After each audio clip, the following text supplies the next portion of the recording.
Proyecto.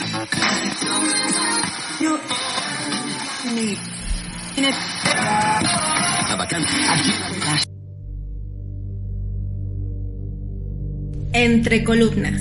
Dirige la respetable logia simbólica Nikola Tesla. Presenta Federico Díaz. Quizá el mito más escuchado de Heracles, matar la hidra de Lerna, criada por Hera, descendiente de Tifón y de Quimna. Ya que su hermano, el león de Nemea, había sucumbido ante la fuerza de Heracles, se decía que éste estaba esperando paciente el momento para cobrar venganza. Probablemente por eso, Euristeo la eligió como segunda labor expiatoria para el hijo de Zeus. A pesar de que el significado de este trabajo aparentemente sea de los más claros, hay ciertos elementos interesantes de importancia atemporal: el trabajo subconsciente y supraconsciente del ser. El día de hoy buscaremos darle respuesta a una serie de misterios. ¿Qué significa envenenar las flechas? ¿Dónde se realizaban las festividades a Donicio, dios de los excesos? ¿Por qué vivía en una cueva dentro de una ciénega la hidra? ¿Cuántas cabezas y de qué forma Heracles logró tal hazaña? Para dar respuesta a estas y otras incógnitas, el día de hoy entre columnas nos visita la maestra Marcela y un aliado que nos ha acompañado durante este fantástico viaje, el maestro Franco. Realizada la presentación y desde el santuario de nuestro templo en Guadalajara, Jalisco, México, iniciamos con el tema de esta semana, el segundo trabajo de Heracles, matar a la hidra de Lerna. Estamos entre columnas, lugar donde converge la ciencia y la virtud. Arrancamos.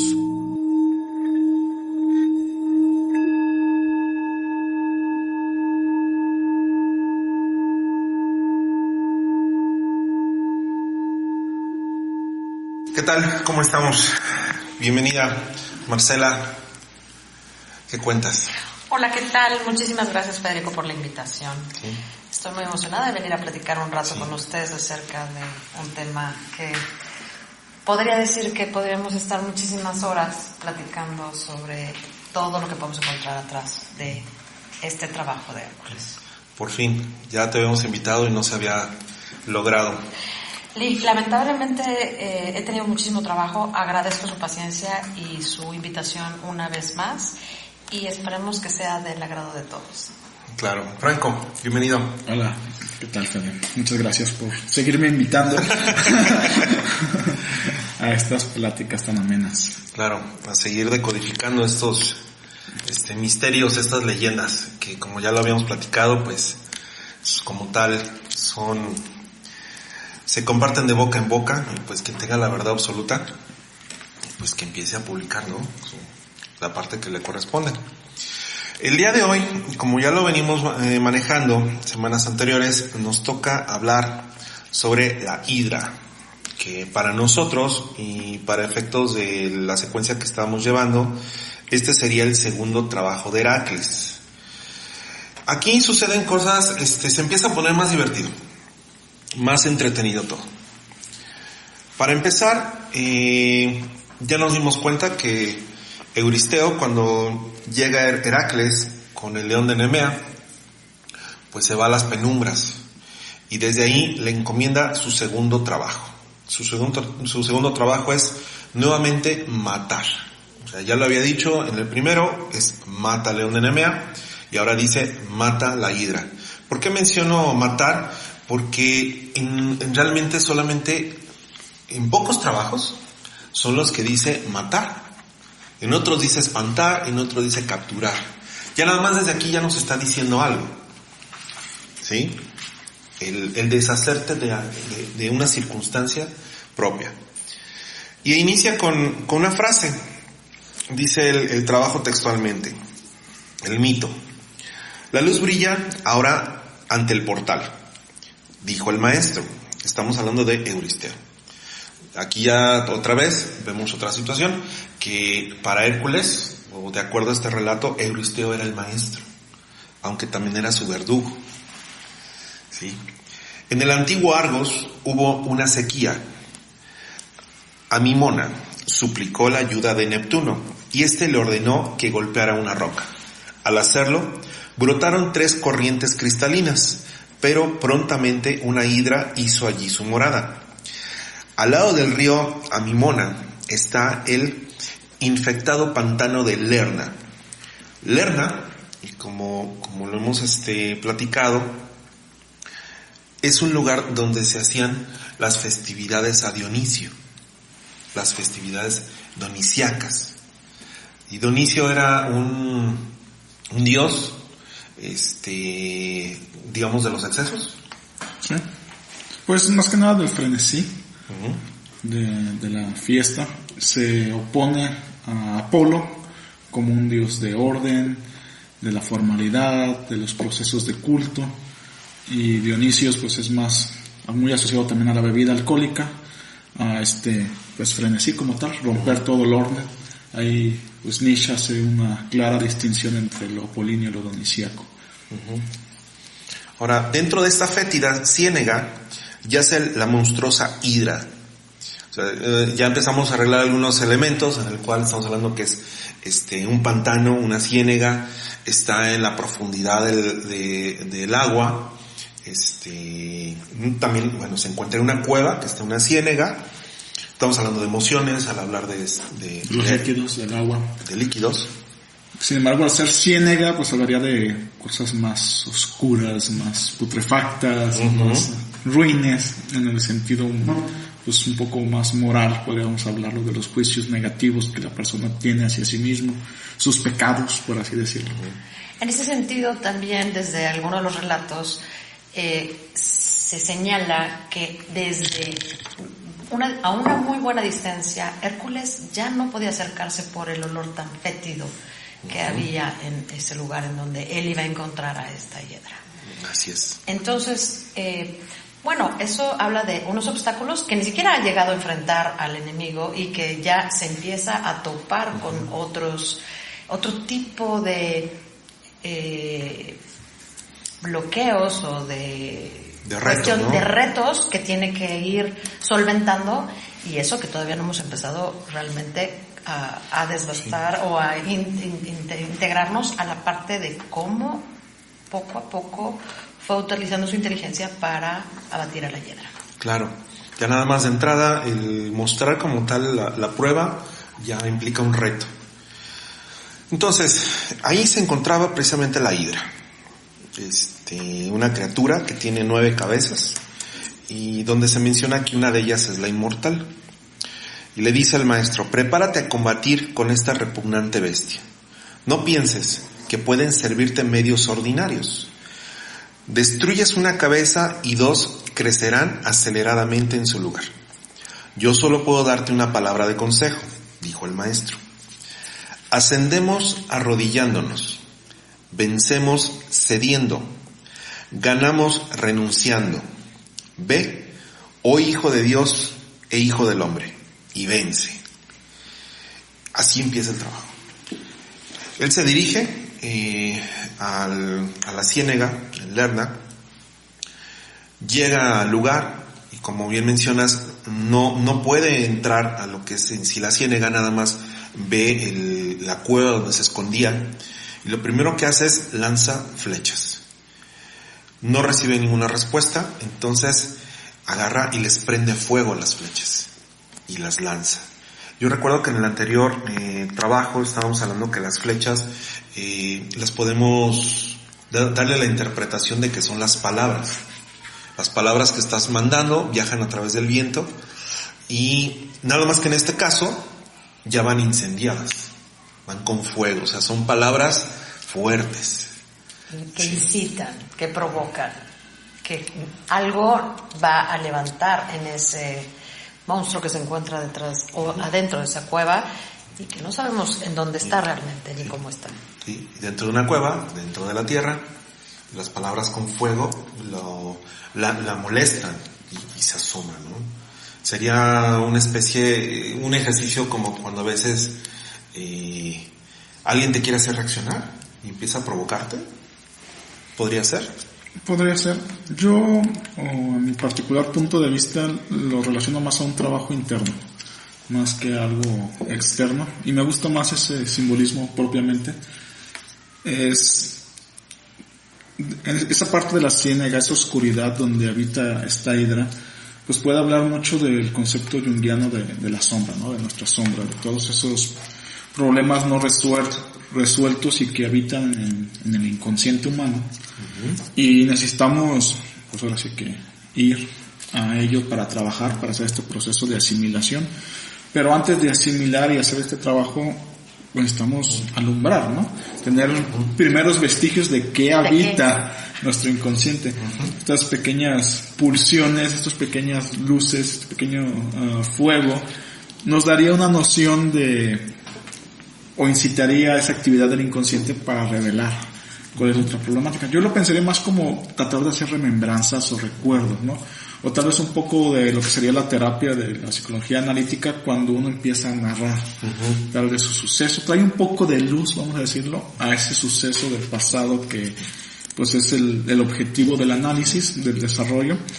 Y serían los primeros pasos de ese diálogo que habría entre paciente y la parte clínica que conformaría y fíjate que me hace mucho sentido con lo que estás mencionando, con el hecho de que sea una ciénaga, de que sea un pantano. ¿Qué encuentras en un pantano, una ciénaga? Muertos. O sea, toda la nada transparente. Cosa putrefactas, etcétera, ¿no? Entonces, irte al pasado. Sí, es muy similar. No sé si conozcan, si no lo menciono, Jung tiene un texto que se llama 7 sermones a los muertos, que es un texto que escribió muy joven. Después dicen que se retracta de ello, pero en su contexto comienza así, o sea, llegaron los muertos a verter cierta información, ¿no? Esto que viene del inconsciente y a veces nos molesta, o antes de dormir llegan estas problemáticas de nuestra vida diaria o de nuestra vida profunda también, y serían como estos pequeños flechazos de luz, ¿no? Son esos pequeños movimientos que hay del inconsciente que son previos al proceso completo, que en este caso sería, pues ahora sí, el trabajo formal de Hércules de dar muerte a la hidra. ¿Y cómo se pisa en una ciénaga? Pues está fango, ¿no? Fangoso. Nada firme. Dudas. Sí, claro. Caes.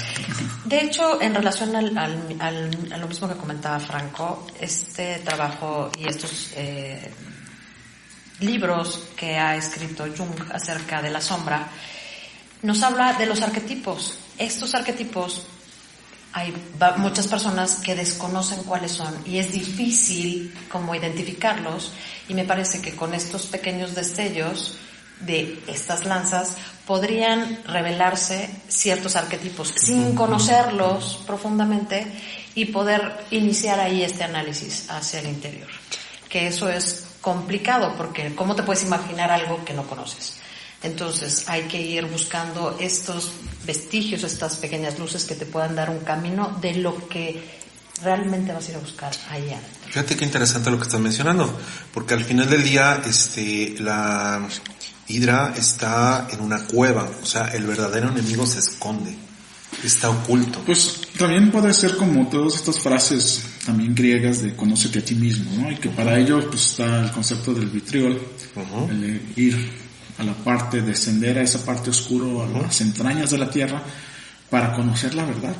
Y la verdad, pues somos nosotros mismos con nuestras sombras, y que tenemos que trabajar y asimilar para poder modificar nuestra conducta. En caso contrario, seguimos siendo víctimas de ella, de forma inconsciente nos hacen obrar, tal vez en la forma equivocada o problemática que conlleva situaciones pues no gratas para la vida misma.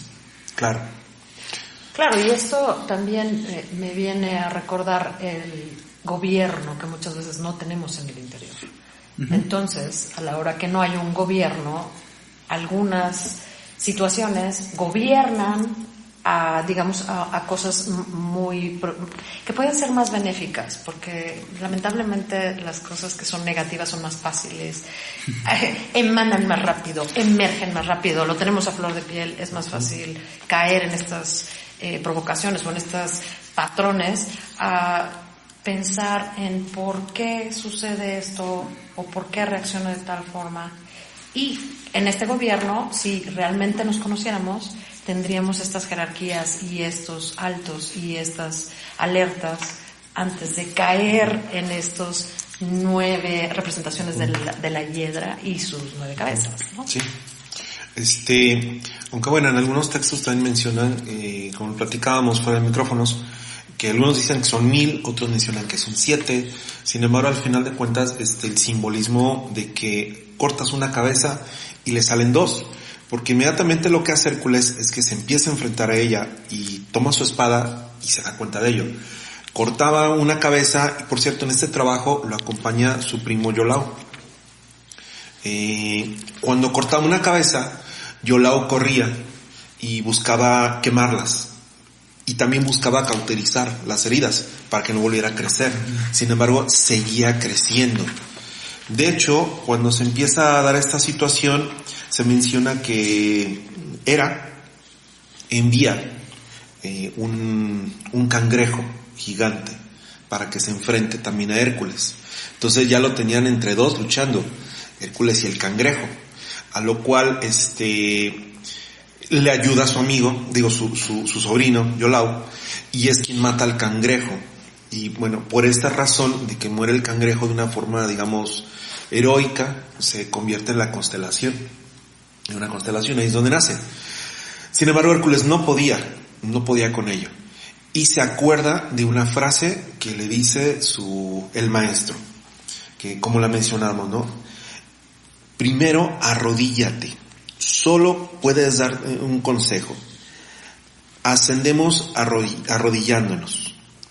Entonces agarra a Hércules, se arrodilla, se mete debajo de la hidra y la levanta. De tal forma que el sol ilumina las cabezas. Y en ese momento la principal se seca.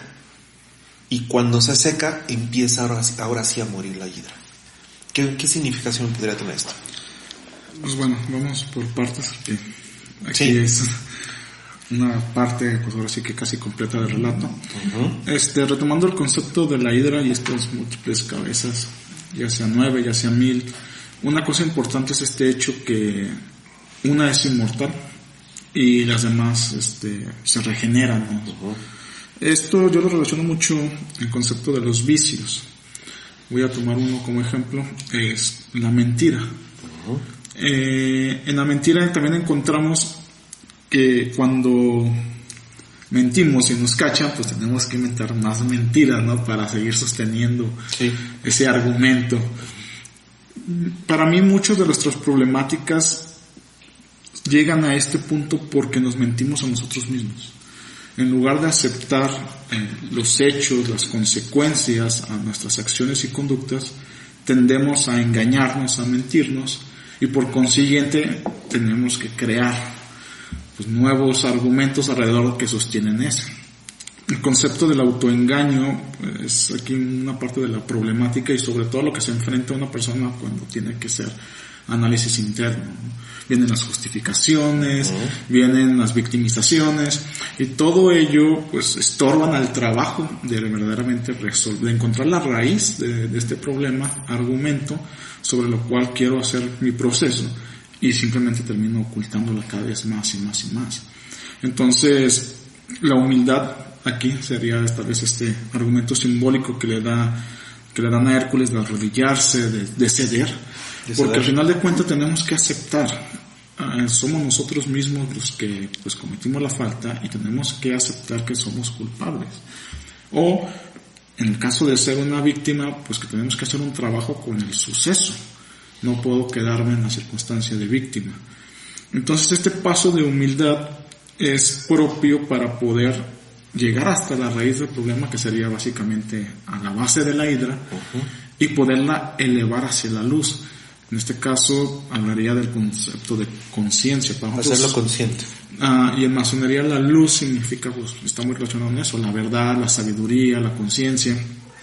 Y es a donde llevar nuestro problema, al punto de este juez natural que tenemos como conciencia, para en sí poder entender todas las circunstancias, las asimilaciones necesarias y llegar a un buen juicio sobre el suceso y las acciones o en las que nos vimos involucrados.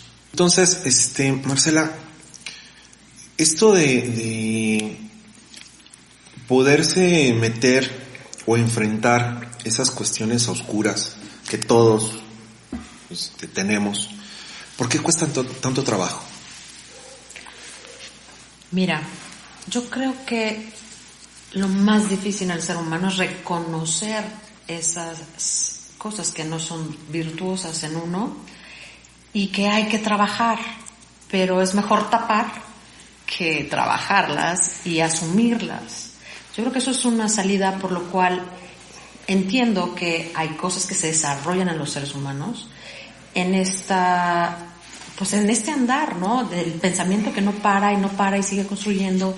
Y entonces, en el momento que tú pierdes este sentido de qué es lo que está bien, qué es lo que está mal, cómo voy a sacar ese defecto o ese problema que tengo, cómo lo voy a transformar en una virtud, se puede transformar en una virtud, no tengo las herramientas suficientes, qué es lo que necesito buscar, es un dolor, es un apego, ¿qué es para poder realmente llegar a esa hidra inmortal? Porque esa es la que, digamos, que está alimentando todo el tiempo a estas otras partes de la hidra que son negativas, que son violentas, que matan, que no quieren dejar que Hércules pues la extinga, porque al final del día ella vive de todas estas cuestiones negativas. Sí. Porque además también, recordando parte de las facultades que tenía esta hidra, no nada más era que le crecían cabezas a partir de una que cortaran, sino que también emanaba por ácido. En lugar de saliva tenía ácido. Esa era otra de las cuestiones peligrosas. Eso también nos debe decir algo. Bueno, pero yo le quiero preguntar esto a Franco. Desde el punto de vista alquímico. Estamos hablando que es una hidra, agua. Estamos hablando que viven dentro de la tierra. Cuando la separa de la tierra y la levanta, pierde fuerza, deja de pelear. Desde el punto de vista alquimia, ¿esto cómo lo podríamos interpretar? Ok. La hidra se relaciona al signo de Escorpión. Uh-huh. El signo de Escorpión, como tal, en alquimia, es un proceso de separación mediante filtración. Uh-huh. Entonces, el filtrado, pues como todos conocemos, puede ser hasta este elemento que tenemos en la cocina, que básicamente la apertura del filtro nos separa materiales que son inferiores a esa apertura. Uh-huh. Y retiene los que son superiores. Otra cosa es que para poder utilizar esto, tanto se puede hacer en estado líquido, se puede hacer también con elementos sólidos y también con elementos gaseosos. Entonces, en realidad, aquí el eje de los elementos, lo que vendrían para mí a simbolizar esta separación, más que nada implicaría separar lo material y tangible de lo emocional. Uh-huh. Muchas veces nuestros problemas están incrustados entre diferentes argumentos que no nos permiten resolverlo. Uh-huh. Entonces no separamos la parte racional, clara y concisa de algunos hechos, con la parte emocional vivencial del suceso. Uh-huh. Para poder darle resolución a las cosas necesitamos ser claros y separar cada una de las partes y por lo tal poderlas resolver. Pongo un ejemplo. Tal vez ahorita tengo algún problema económico, no tengo trabajo, estoy en una circunstancia, pero eso también conlleva a una situación emocional. Uh-huh. Por la precariedad, por la escasez económica, por alguna circunstancia. En realidad el problema raíz en el argumento que me hace sentir esto precario, esto limitado, pues es la falta económica. No lo puedo resolver nada más atendiendo a la situación emocional de lo que siento. Sí tengo que estar claro de que debo de enfocarme y para ello debo de hacer mi emoción a un lado para atender al asunto concreto que es la falta económica, y eso se resuelve honestamente trabajando. Entonces, pues sí, tal vez me sienta mal, está en este problema, pero necesito hacer eso a un lado para poder actuar. Entonces, necesito separar las partes de los problemas para atacarlos uno por uno, atacar la parte emocional, dar un respiro, descansar, superar la emoción tal vez de esto y después atacar la parte contundente de la realidad, de la materia. Entonces es algo similar. Cuando los problemas adentro de nosotros están en el inconsciente, pues están en un caos. Hay emociones de una, relaciones con otra cosa, es que mi mamá me regañó cuando era niño porque le pedí dinero. Tengo ahí un mar de emociones, de argumentos, de sinsentidos que no me permiten observar la realidad del hecho. Y necesito separarlo, necesito hacer el trabajo de Escorpión. Esa transformación que me permite, a través de la separación y la resolución de cada uno de los puntos a mi circunstancia. Que su verbo es yo callo. Escorpión tiene dos. Uno de ellos, de hecho es el único signo doble, es yo callo, y el otro es yo transmuto. También se da esto porque en el concepto de la astrología, Escorpión es un signo doble. Entonces detrás de la constelación está la constelación de la águila. Entonces dice que el trabajo correcto de Escorpión es elevarse, ¿no? Elevarse. Entonces esto es como parte de la relación simbólica. También, por eso hay mucho misticismo, es un signo muy místico, muy misterioso, y anatómicamente en la relación de anatomía oculta pues se encuentra en el sexo. Por eso tanto trabajo también hay en diferentes culturas sobre pues la transmutación de la energía sexual para lograr, en lugar de engendrar en la carne, engendrar en las ideas o en el espíritu, como algunos argumentan.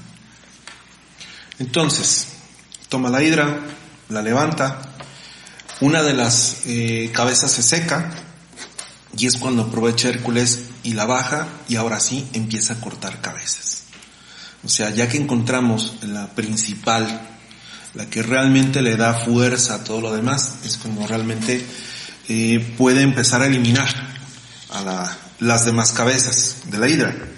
A lo que también menciona la historia, que no nada más las cortaba, sino que se da cuenta que la sangre empezaba, cuando caía al suelo, se convertían en pequeños escorpiones. Entonces lo que hace es de que cuando iban cayendo, iba quemando la sangre, o sea, y las heridas, para que no salieran más escorpiones de ahí. Esto me lleva a que no nada más es enfrenta, sino cortas y cauterizas. Esto también tiene un significado interesante. Es que bueno, al final del día muchas veces cortar no es la solución. Uh-huh. Hay que ir al origen, hay que sanar esas heridas, porque al final del día le está haciendo una herida a la hiedra, aunque quieres extinguirla. En este caso era quitarla, matarla, sacarla. Su trabajo era matarla. Uh-huh. Pero simbólicamente me parece que es muy adecuado abordar el tema desde, tenemos esta situación ya fuera de control, la vamos a tratar de erradicar, pero no la vamos a tratar de cortar, sino de buscar el origen para poderle dar un sentido, asumirlo y entonces sí hacerlo consciente. Al final del día, bien decías, Franco, que en el inconsciente hay un caos. Ahora, a un caos le sumamos una crisis, y a esa crisis le sumamos cuestiones físicas, emocionales, mentales, espirituales y demás, y entonces se vuelve cada vez más complejo. Por eso esta representación de que hay dentro del mito dicen que puede ser miles de cabezas o 1000 cabezas, justamente por lo mismo, porque no podríamos solo encajonarlas en 9 cosas. Sí podríamos aterrizar 9 cosas muy importantes de la hiedra. Una de ellas la mencionaste, que es la cuestión del sexo.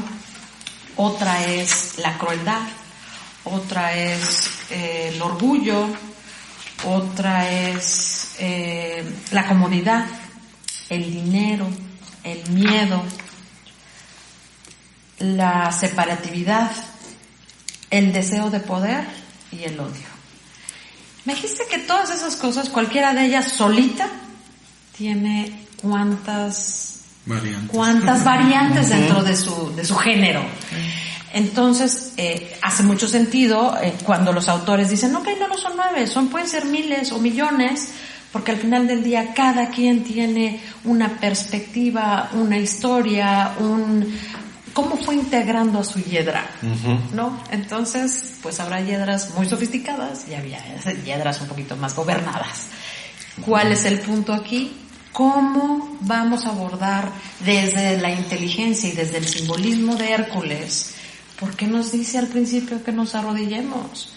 Porque si no podemos bajarle 2 rayas para poder observar todo eso que está en la hiedra y no está afuera, está adentro, ¿cómo podemos pensar en cómo vamos a actuar en el siguiente paso para sacar a la hiedra y entonces sí proceder a ir cortando y cauterizando? Como pueden ver, es un trabajo...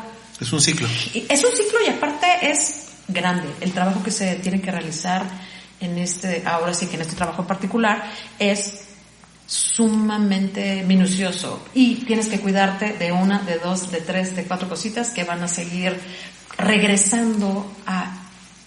que va a querer volver, es inmortal, ¿no? Entonces va a volver a salir y va a volver a salir y hay que contenerla y hay que extinguirla.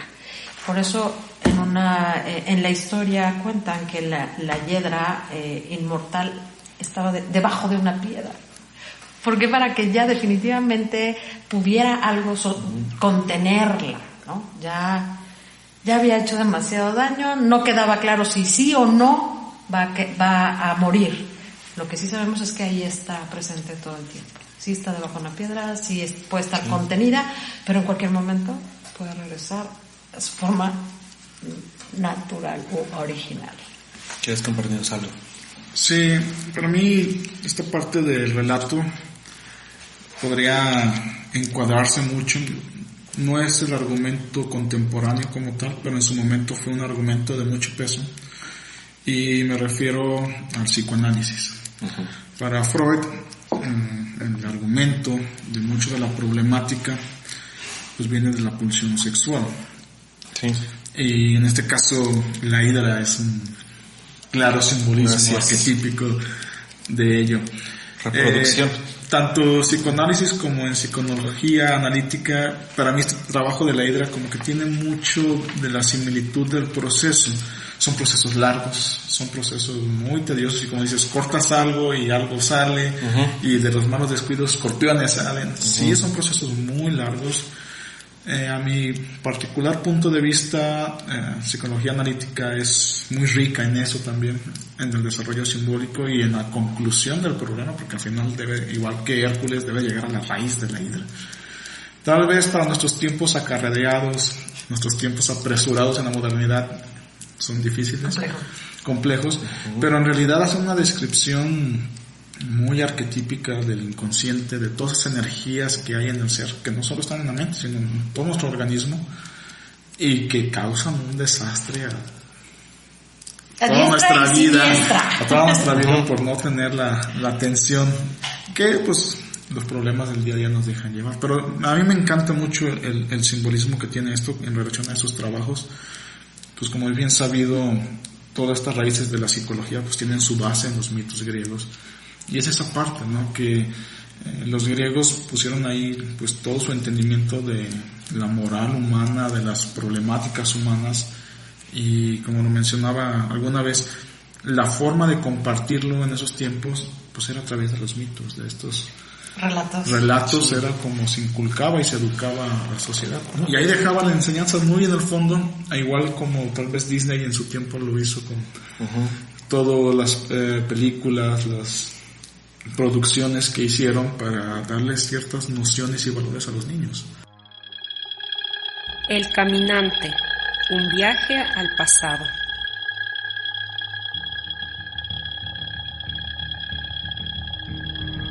Lerna. En la antigua Grecia se llamaba Lerna a una región de manantiales y a un lago cercanos a la costa oriental del Peloponeso, al sur de Argos, donde se han hallado restos de asentamientos desde el periodo neolítico hasta la época micénica. En la mitología griega era conocida principalmente como guarida de la hidra de Lerna, la serpiente acuática tónica de múltiples cabezas. El secreto del manantial de Lerna era el don de Poseidón, cuando éste yació con Amimone, hija de Danao. El geógrafo Estrabón atestigua que las aguas de Lerna eran consideradas curativas. Lerna era una de las entradas al inframundo, y los antiguos misterios lerneos, consagrados a Deméter, se celebraban ahí. Pausanias dice que los misterios fueron instaurados por Filamón, gemelo de Autólico, en el lago Alcione. Se mencionaba que el héroe que se atreviera podía lograr entrar al mundo de tinieblas, como hizo Dionisio, guiado por Próximo, en busca de su madre Semele. Para los mortales, el lago era peligroso. Se decía que no había límite a la profundidad del lago, pero no había nadie que haya ideado la forma de ser capaz de alcanzar su fondo, ni siquiera Nerón. También se decía que el agua del lago era aparentemente tranquila y silenciosa, pero todo nadador que intentaba cruzarlo era arrastrado a su fondo, aspirado a las profundidades y desaparecía sin dejar rastro. Plutarco sabía que Dionisio era invocado como Bugenes, hijo del toro, con una extraña trompeta arcaica llamada salpins, mientras se arrojaba un cordero a las aguas como ofrenda para el guardián de la puerta del inframundo, es decir, la Hidra. Lerna estuvo poblada ya en el Neolítico, siendo luego abandonada durante algún tiempo. Tiene uno de los mayores túmulos prehistóricos de Grecia, un yacimiento de un palacio o centro administrativo de 2 plantas al que se llamaba Casa de las Tejas, por las tejas de terracota que cubrían su techo. Aunque se han identificado 5 etapas de ocupación en Lerna, no se construyó sobre un lugar de la Casa de las Tejas, ya sea por respeto o miedo. Hasta finales del Heládico Medio no se cavaron tumbas en el túmulo, lo que indica que la importancia de tal monumento había sido olvidada. Lerna fue usada como cementerio durante la época micénica, pero se abandonó sobre el 1250 a.C. Técnicas geológicas modernas han identificado la ubicación del desaparecido lago sagrado de Lerna, que era una laguna de agua dulce separada por una barrera de dunas del mar Egeo. En la Edad de Bronce antigua, el lago tenía un diámetro estimado de 5 kilómetros. La deforestación aumentó el depósito de fango y el lago se convirtió en un pantano infestado de malaria, cuyos últimos vestigios fueron drenados en el siglo XIX.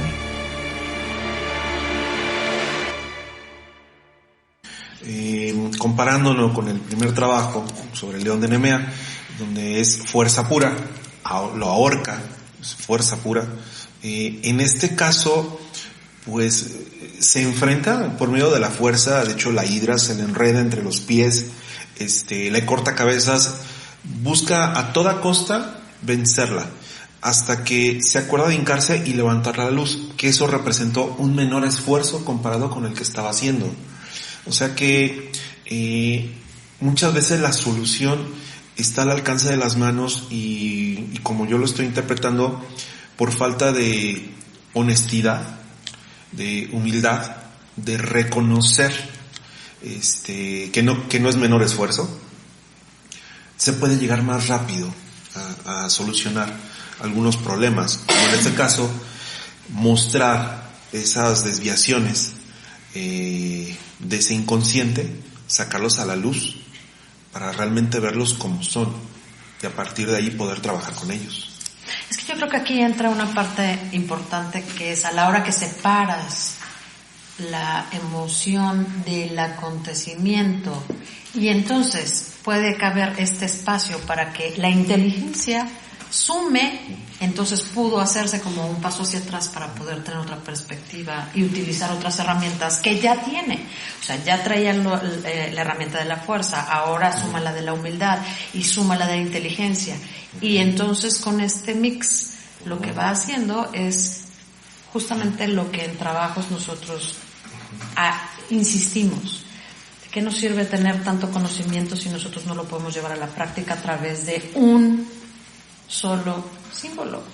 Con una palabra que te acuerdes, porque cuando estás en crisis es cuando nosotros debemos de poder sacar las herramientas, todas las herramientas, y acordarnos de estas pláticas que al final del día son pues muy ricas. Platicamos algo que es sumamente importante en un ambiente más relajado, en donde platicamos nuestras experiencias, y a lo mejor en alguno de nuestros oyentes hace clic y en él esta herramienta se queda. Entonces, cuando él entra en una crisis, cuando ve en su imagen cerebral la hiedra, cuando tiene que enfrentar algo, ¿qué es lo que voy a hacer? ¿Me voy a arrodillar? ¿Me voy a hacer para atrás? ¿Voy a sacar la lanza? ¿Lo voy a iluminar? ¿Qué carambas voy a hacer? Creo que aquí esto también es importante, ir sumando estas herramientas que los 12 trabajos de Hércules nos van a proporcionar para ir resolviendo y reconocer en cada uno de ellos cuáles están trabajando. Y como en este caso, a mí me parece que la parte de la humildad y la parte de la inteligencia suma a todo esto para concluir en el trabajo, en este trabajo de Hércules, en donde él nos está desvelando y enseñando cómo lo hizo, ¿no? Él, como un hijo de un hombre, podía poder tener la fuerza, un semidios, pero cómo iba él a poder combatirla, matarla, extinguirla, porque se supone que estos trabajos eran porque no iba a poder hacerlos ante los ojos de los humanos. Eran diseñadas para que fracasaran. Exacto. Entonces, esto también nos da otra perspectiva. ¿Por qué nos limitamos a decir que no podemos si podemos intentarlo? ¿Cómo? Pues con todas las herramientas, o con toda esa creatividad, o con esos momentos de reflexión. Uh-huh. Pueden ser instantes en donde tomamos una milésima de segundo, hacemos una reflexión, tomamos otro camino y resolvemos. Es que bueno, si lo vemos desde este punto de vista, y es algo que ya en anteriores podcasts hemos comentado, para mí la mejor escuela es la que te incita a equivocarte, porque no se aprende de los éxitos, se aprende de los fracasos. En ese argumento, no siendo tan radical con la forma, yo lo pondría como un poco más cuestión que como una afirmación, y sería: la vida está diseñada para el fracaso. Y se podría contestar de ambas formas, dependiendo las acciones que yo tome en consecuencia. Si yo no tomo ninguna acción, y un maestro hace muchos años lo reflexionaba de esta forma, dice: el ser humano es el único animal que en realidad trabaja para vivir. Sí. O sea, todos los demás animales, la naturaleza les provee su sustento, ellos disfrutan su existencia desde un punto de vista anímico, pero el ser humano no, está batallando todo el tiempo. Entonces pareciera que nuestra vida de seres humanos está diseñada para fracasar, y tenemos que estar demostrando mediante un dominio de facultades, como lo mencionabas ahorita, Marcela, posiblemente esas o otras muchas más, para poder triunfar. Y en ello pues también, por ejemplo, aunando a la simbología, pues la hidra bajo Escorpión está gobernada por Marte, que es la ira, el frenesí. Entonces no podemos ir a la ira con más ira, no podemos ir al frenesí con más frenesí. Y está en Lerna, otra vez, ¿no? Dionisio, los excesos, donde etcétera. todo está descoyuntado, ¿no? Ahí hay que abordarlo desde esta parte amorosa, esta parte templada, esta parte, yo creo que un poco más, no un poco, racional, porque si le metemos más emoción a algo que ya está descoyuntado, en donde todo está en un volumen muy alto, pues si tú llegas a quererlo aplastar, pues no, definitivamente no va a ser. Para mí la clave está en la misma frase que le da el maestro. ¿La puedes repetir? Sí, claro. ¿Sí? Dice, ascendemos arrodillándonos, vencemos cediendo y ganamos renunciando. En ese sentido, para mí, y dentro de nuestra institución, hay un lema, una frase que es muy clara alrededor de ese valor, y es que nosotros trabajamos para someter nuestra voluntad. Entonces, eso es algo muy interesante. A veces hay que ser cuidadoso en cómo se menciona, porque no se somete para entregarla, ¿no? No nos sometemos nuestra voluntad ni a la misma organización. Es un ejercicio de autogobernación. Exacto, y va muy aunado a lo que mencionaba Marcela. Necesitamos tener la facultad de dominarnos a nosotros mismos. Entonces, someter la voluntad implica eso. Es decir, a toda esa potencia que puede ser la voluntad, no es que tenga rienda suelta de acción, sino que tenga una acción direccionada. Simbólicamente, pues para nosotros el martillo representa eso. Es el martillo que se usa para labrar en la masonería, ya que somos albañiles y constructores. Es la fuerza subyugada por la inteligencia. Entonces, ese concepto es muy clave. No es una fuerza libre en el sentido de libertinaje, de destrucción, sino que debe de estar orientada y regulada. Y para ello, la voluntad debe de someterse a nosotros mismos, para darle una intención y una dirección. Claro, porque suena extraño, ¿no? Vamos a subyugar. Muy difícil. Vamos a subyugar la voluntad. Pero estamos hablando de esa voluntad inconsciente, que nada más es por saciarte, no enfocada a enaltecer las facultades humanas. Es que te voy a decir algo. A mí me parece que esta parte de la voluntad, si nosotros la analizamos desde las cosas más básicas, pues es un eje rector de muchas cosas, en donde esta voluntad aunada a esta fuerza, con un buen gobierno, los resultados pueden ser maravillosos. Pero en nuestro andar, como bien mencionas, esta vida tan carrereada, no nos da tiempo de detenernos, de bajar la velocidad, de pensar. Volvemos a lo mismo. Para mí, reflexionar o entrar a esta cueva, que para mí sería cuarto reflexiones, para que yo pueda tener unos instantes, unos minutos, o quizá horas o días, para hacer el análisis de todo esto que está sucediendo y qué tanta fuerza estoy poniendo también en esta voluntad. Porque hay veces que la voluntad también tiene vida propia, ¿no? Entonces no puedes tampoco contenerla, nada más hay que conducirla, hay que guiarla. Bien lo dices, o sea, bien enfocada, bien dirigida. Esa fuerza junto con esa voluntad te va a hacer ir hacia adelante, te va a mover definitivamente. No va a haber opción a estar quieto. Claro, mira, hay algo que también yo he observado a través del tiempo, y es de que en algunos lugares cuesta trabajo decirle a las cosas como son, o sea, por su nombre. Y aquí voy a tomar un poco del mito que estamos viendo, porque menciona la historia de Hércules. Primero lanza flechas sin fuego. Podríamos considerarlo o interpretarlo de una forma bondadosa. Oye, por favor, amable, con amabilidad.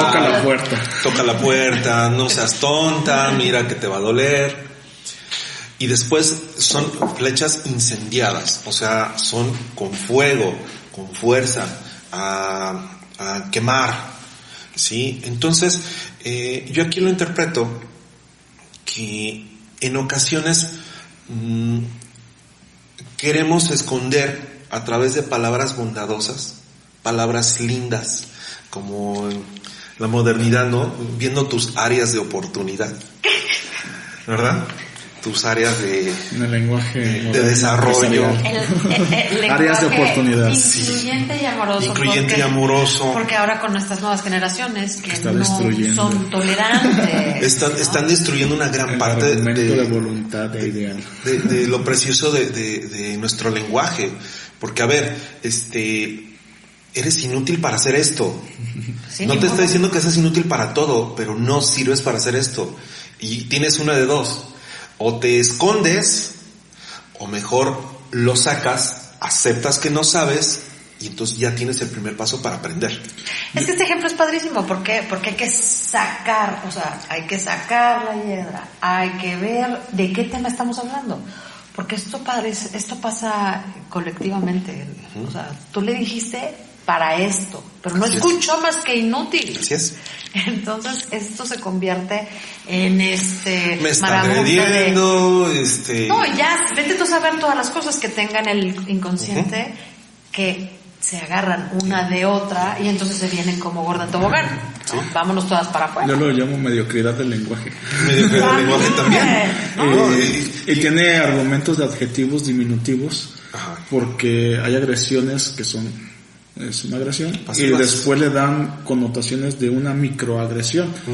Entonces, ¿cómo cuantificas una agresión? Pero después va a llegar un momento en que van a hablar de picoagresiones, femtoagresiones, apoagresiones y el punto de respirar posiblemente hacer una agresión. Claro. Ese es en el absurdo de la proyección de esto, ¿no? O sea, el lenguaje debe tener una facultad y es de ser claro sobre todo. Como es. Sí, debe de manifestar una idea, debe manifestar un objetivo, debe tener un tiempo de ejecución que es el verbo. Y no porque en mi argumento de que no puedo entender la conjugación de los verbos o la significante de los adjetivos, voy a tomar las cosas como insulto. Ese es otro tema muy grande. Es que no hay esta cultura, bien lo mencionas, no hay lectura, no se entienden los tiempos, no se entienden las palabras, ellos hacen sus conjeturas y entonces vuelve una agresión y me está haciendo bullying, cuando realmente no lo es. Pero ahora ya en esta nueva era, la verdad es que no podemos hablar las cosas claras, y eso podría ser muy importante retomando este tema, porque son hablamos más cabezas de la isla. Sí, ¿cuántas queremos? Ahora le ponemos los diminutivos, ¿no? Ya tenemos el general y ahora nos vamos a los diminutivos. Mira, voy a cometer aquí algo que no está bien hecho.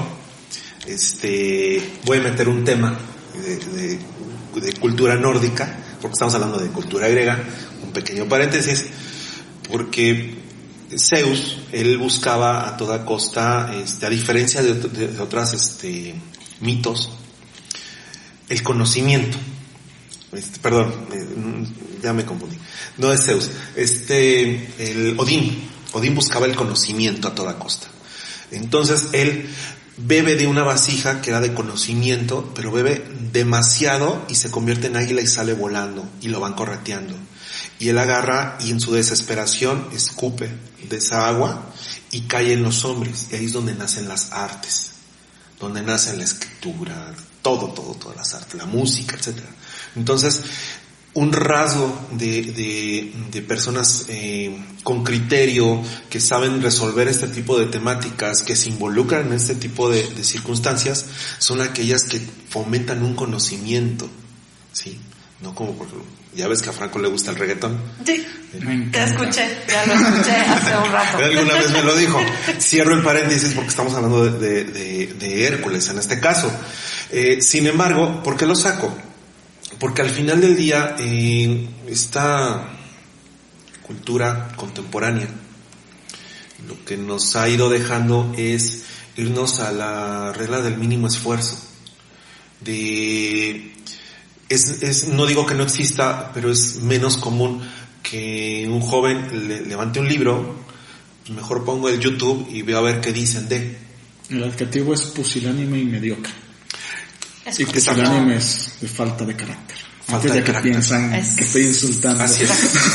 Sí, ese sería un gran programa, todo este tipo de adjetivos calificativos, ¿no? Sí, yo creo que nos falta carácter muchas veces, y eso acrecenta los problemas. El no poder hablar claramente, consistentemente sobre un problema crea un mundo de distorsiones y que de no entendimiento. Y salen dos cabezas. O tres, o 10, o 1000. La luz, la claridad, las cosas, los hechos, pues es todo lo contrario a esto. Y a veces es difícil comunicarnos en la actualidad con las gentes que no entienden el uso correcto del lenguaje, y hasta una letra pues les es ofensiva, doloroso para ellos. Claro. Ahora, en este sentido, retomo, dice, enfrenta, corta y cauteriza. Aquí yo hacía la referencia de cierra ciclos, porque también esa es otra cuestión. Nosotros pensamos que nada más con que ya lo saqué a la luz, ya lo acepté, bueno, ¿y qué vas a hacer en consecuencia? No nada más se trata de aceptar tu error, sino de corregirlo, pero además que no lo vuelvas a hacer, porque si no, ¿de qué sirve? Que por ahí había una frase, ¿no? Que cada vez que ensucio, pues le limpio. Pero eso no dice nada, o sea, nada me dice que eres un sucio, porque sigues ensuciando una tras otra.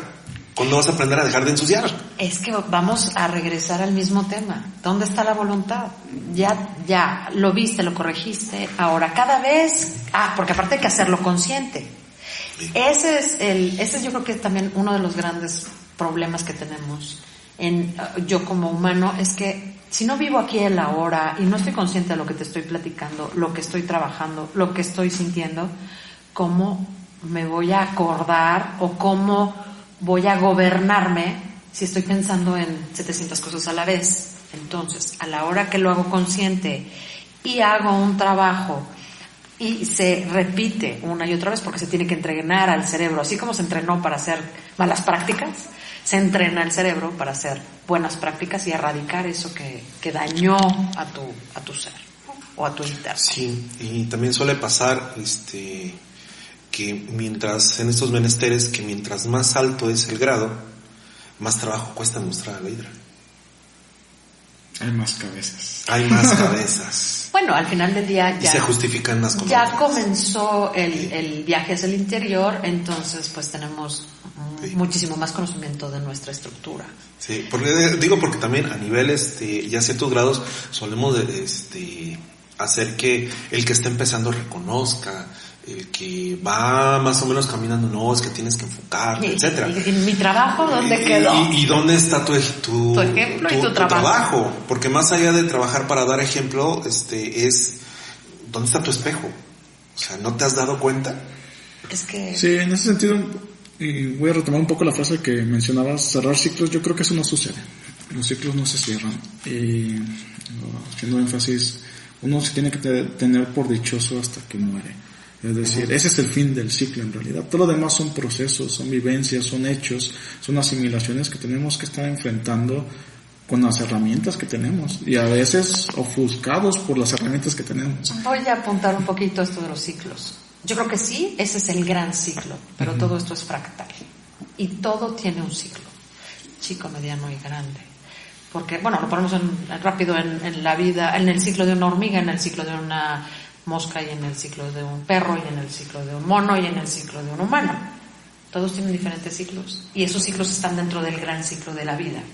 Entonces, yo creo que lo único que yo pensaría un poco más es que sí, todos son ciclos y son fractales. Bueno, la gran obra, podría yo decir que se termina cuando mueres.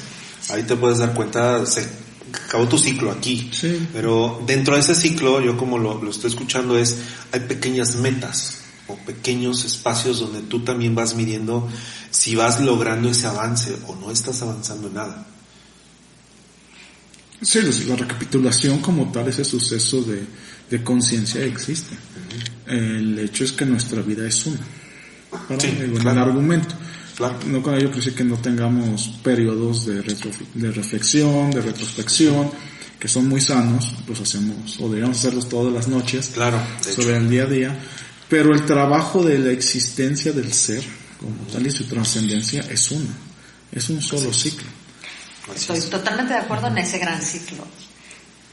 Pero como te digo, al final del día, si lo vemos desde otras perspectivas, podemos encontrar, es más fácil, desde mi punto de vista, empezar a analizar los ciclos más pequeños, a tratar de analizar el ciclo de la vida, en donde el análisis, pues, no, quizá ni tiempo te daría de reflexionar, porque primero te vas a morir antes de que no lo se puedas puede analizar reflexionar. el ciclo, porque es el hecho de la vida. Entonces, por eso me hace mucho sentido esta situación de tener muy presente estos ciclos fractales, en donde hay un libro que se llama pues así, ciclos fractales, creo, ciclos, ahorita me voy a acordar antes de que se acabe el programa, y si no lo ponemos en el lo subimos a nuestras exacto, redes sociales, para que lo sepan, en donde habla de estos ciclos de los ciclos, en donde podemos tener otro punto de vista que no es malo, al contrario, me parece que eso es muy grande, ¿no?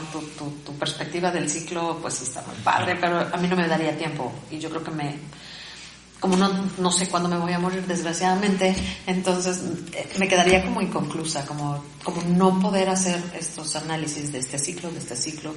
Por eso hablamos de estos retornos solares o de estos retornos o ciclos lunares, en donde pues cada quien puede hacer sus reflexiones.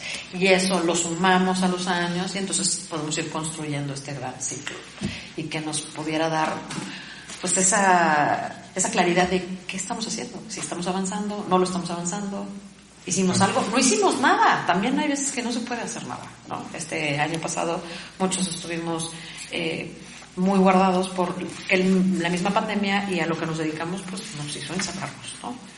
Y ese fue otro ciclo y es atípico y lo tenemos que contemplar en nuestro gran ciclo, porque realmente nosotros los que estamos viviendo esta pandemia tenemos esta pues oportunidad de este paradigma y cómo nos vamos a reconstruir, ¿no? No nada más en la cuestión emocional, no nada más en lo que sacó de nosotros, ¿no? Bajo ciertas condiciones. Entonces esto lo llevo al trabajo de Hércules y él tenía ciertas condiciones, el hedor, el fango, esto, aquello, lo otro. Él también tenía muchísimas cosas en su contra. Nosotros tenemos hoy en día muchísimas cosas en contra. ¿Qué vamos a hacer para salir adelante y matar a eso que no nos está dejando avanzar? ¿Qué? Claro. Como le quieran llamar. Claro. Ahora, como menciona el mito, una vez que cortan las cabezas, las cauterizan, toman la cabeza, la principal, la entierra y encima de la tierra pone una piedra. O sea, la regresa a la tierra. O sea, no nada más, ya me deshice esa, ya la maté, ahora la regresa al lugar de origen.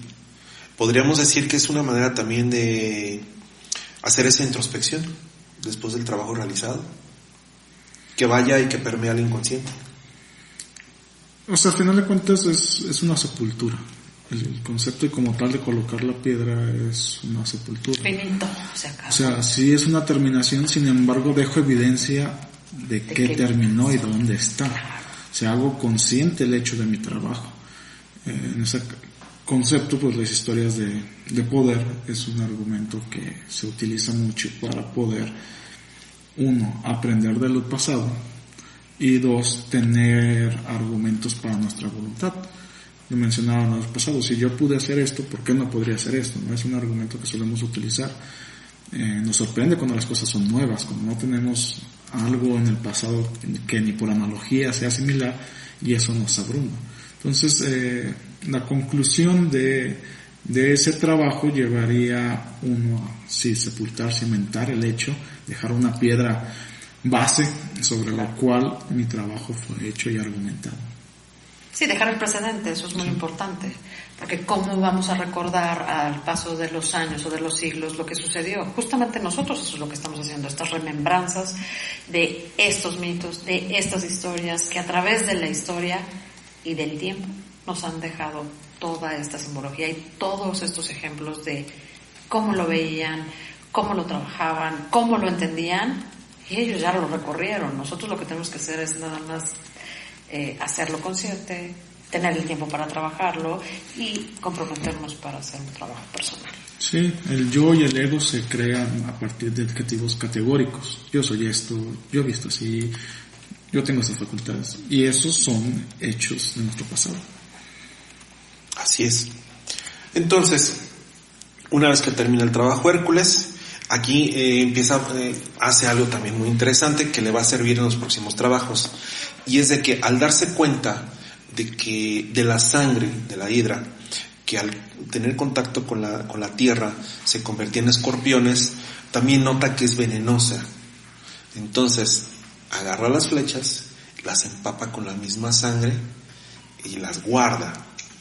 Y aquí recapitulo, en el primer trabajo se lleva pues lo que es a león, lo utiliza de yelmo, toda la piel. En este segundo trabajo toma la sangre de la hidra. ¿Por qué lo habrá hecho? En primero es una herramienta, y es una ventaja. Muy competitiva. Muy competitiva. Sí, el veneno es algo que el ser humano no puede producir. Ajá. Y es propio para Pero en este mundo simbólico, porque estamos hablando que si las flechas son la palabra, cuando las incendias son palabras más fuertes, más duras, más profundas. Ahora, palabras envenenadas. Claro. Pero por supuesto, por su boca muere el pez, ¿no? Al final del día nosotros, justamente eso es parte de nuestro trabajo, descubrir que la palabra es una herramienta poderosísima que sirve para construir o para destruir, en la misma potencia, para construir que para destruir. Entonces esta parte del veneno pues me parece normal y natural dentro de... Porque al final de cuentas en ese aspecto simbólico es el veneno de sí mismo. Yo le pondré un argumento un poco tal vez más elaborado. La hidra tiene un símil a las serpientes o a las víboras en este caso, dado que es venenosa. Y este símbolo siempre ha sido asociado a la astucia. Entonces, conservar la sangre de eso es tener la raíz de la astucia. Y la astucia se crea a partir del conocimiento de hechos. Entonces, mi experiencia, el haber vivenciado algo, en sí me da astucia. Y esa astucia, como la palabra veneno tiene la connotación, puede ser, y generalmente se da la connotación negativa. Entonces, no, hombre, pero al final del día te da ventaja. Es una ventaja. Te da ventaja. O sea, al final del día, esta experiencia en donde ya a tu paso vas a ir recogiendo estos elementos que te van a servir, no sabes cuándo, pero ya los tienes. Y lo único que vas a hacer cuando estés en estos momentos de guerra o en lo que te encuentres, metes tu manita, tu bolsita de herramientas y mi Dios, acabo de encontrar este veneno de la hiedra que me va a colaborar para tal cosa. Pero fíjate que lo voy a traer a un tema que no tiene nada que ver, que es con la política. Dicen que todos nosotros se nos olvidan todas las cosas. Entonces, en este sentido, lo que yo les invito a hacer es siempre repasen cuántas herramientas traen en sus bolsas o en su cabeza o en su conocimiento para no olvidarlas, porque realmente las olvidamos. Entonces hay que estarlas tocando, recordando, poniendo en práctica. ¿Para qué me sirven? En cada acción que tenemos siempre va a haber herramientas que podamos utilizar. Y entre más las utilicemos y más las tengamos conscientes, pues eso nos va a hacer el trabajo más sencillo de cualquier tema, espiritual, emocional o físico. Se los digo porque ya mis múltiples décadas me lo avalan. Claro. Entonces, al final de cuentas, toma una de las cabezas y se va de regreso con Euristeo, al que, como mencionamos en un principio del programa, él le nombra maestro. Ya poco a poco vamos a ir decodificando por qué le dice maestro. Y le muestra entra a la ciudad, hay que mencionarlo, entra a la ciudad, le muestra una de las cabezas. Él no se asoma, recordemos que en el episodio pasado, él, en cuanto ve el yelmo del león de Nemea, se esconde en las sombras. En esta ocasión él no se asoma, sigue estando en las sombras y desde ahí le menciona: tu trabajo ha concluido. Así es como termina esta aventura de Heracles, y me sigue llamando la atención. Euristeo sigue escondido, no se asoma, a pesar de que tiene las indicaciones de Hera, que es quien le dice qué tiene que hacer Hércules. Él sigue teniendo miedo. ¿Por qué será? Yo creo que más adelante en los trabajos se podrá... Lo dejamos en suspense. Lo vamos a ir descubriendo. Un poco más de argumento, para no quitarle lo sorpresivo al argumento. Pero, y retomando un poco, es parte de la astucia. En ocasiones, el astuto, aun y cuando tiene las herramientas que nos decía Marcela, ese morralito, ese morralito no lo hace visible. No. Porque es su ventaja sobre lo que enfrenta. El que no sepa que cuenta con una ventaja.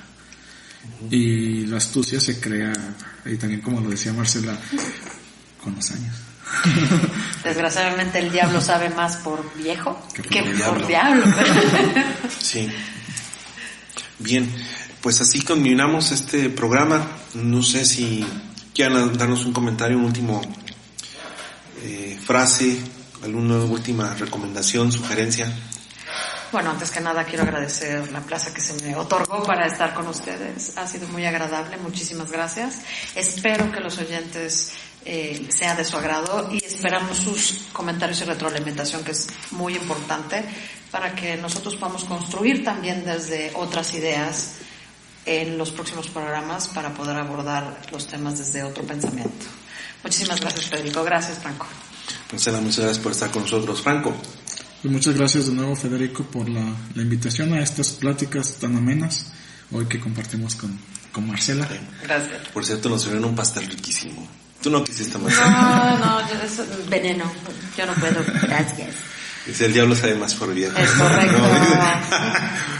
Muy bien. Bueno, pues a mí no me queda más que decirles muchas gracias por escucharnos. Estamos reuniendo todas sus preguntas para darles respuestas. Ya tenemos algunas ahí en el tintero que poco a poco iremos dando contestación a cada una de ellas. Les recuerdo, nos pueden escuchar en Apple Podcasts, en Spotify, en Google Podcasts, en Deezer. Estamos en Instagram como Masones-México, en Facebook como Logia Nikola Tesla, en nuestra página de internet www.logianicolatesla.com.